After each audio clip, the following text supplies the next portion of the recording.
BR9 TV news కు స్వాగతం. కాకినాడలో కొనసాగుతున్న తేలికపాటి వర్షాలు, 2 గంటల విరామంతో ఇళ్లకు చేరుకున్న ప్రజలు మరియు ఉద్యోగులు. విద్యుత్ పునరుద్ధరణ కార్యక్రమంలో నిమగ్నమైన విద్యుత్ శాఖ అధికారులు రోడ్లపై పడిన చెట్లను స్వయంగా వారు నరుకుతూ విద్యుత్ లైన్లను సరిచేసే కార్యక్రమంలో ఉద్యోగులందరూ నిమగ్నమై ఉన్నారు. వీధుల్లో ఉన్న మురికి కాలువలన్నీ సామర్థ్యం మించి బయట ప్రవహించడంతో ప్రజలు అప్రమత్తంగా ఉండాలని చెప్పేసి అధికారులు తెలియజేస్తున్నారు.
మీరు ఎవరు సార్? ఏమిటి ఇక్కడ ఏం చేస్తున్నారు మీరు? మేము ఎలక్ట్రికల్ డిపార్ట్మెంట్ అండి. నేను లైన్ ఇన్స్పెక్టర్ అండి.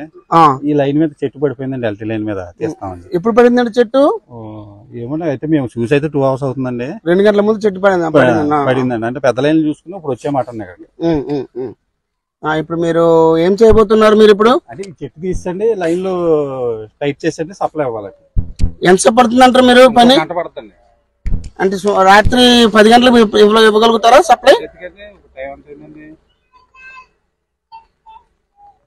6:45 7 అలా ఇచ్చేస్తామండి.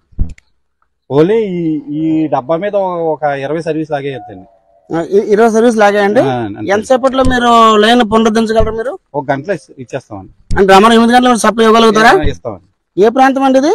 ఇది జాజారకాల రోడ్ అండి. ఏ ఫీడర్ ఇది? ఇది కోవాడ ఫీడర్ అండి. కోవాడ ఫీడర్ మీద పనిచేస్తున్నారు. 8 గంటలకు మీరు సప్లై ఇవ్వగలని చెప్పేసి మీరు చెప్తున్నారు. టోటల్ సప్లై ఇస్తామండి. ఓన్లీ ఈ వింగ్ జాజారకాల రోడ్ ఒక 20 సర్వీస్ ఆగింది అంతే. సరే, ధన్యవాదాలండి. మంచి పని చేస్తున్నారు. మంచిదండి. Okay sir, thank you.